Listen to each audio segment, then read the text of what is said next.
The Foolishness of the Americans. James J. Hill, president of the Great Northern Railroad, is admittedly one of the few far-sighted capitalists of this country. He was the first to warn against the approach of the Panic of 1903.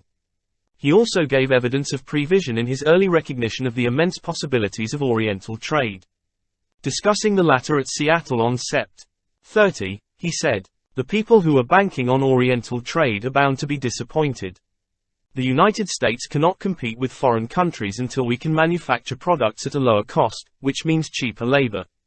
He said further, "The American people are fools and are vaingloriously patting themselves on the back over the so-called American invasion of European and Oriental markets, while the other countries, saying nothing, have practically monopolized the trades." Such language is full of serious import and truth to the working class.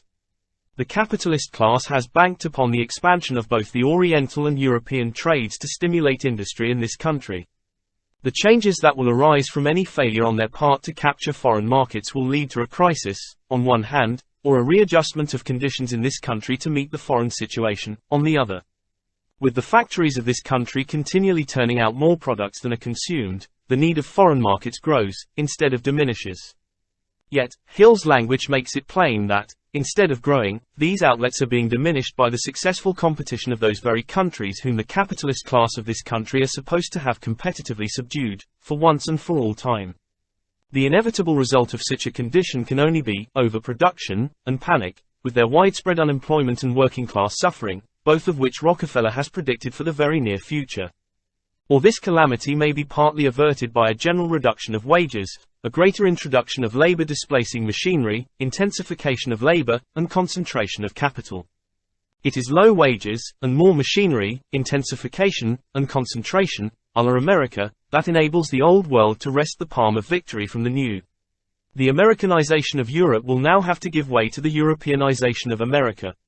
World competition will force it.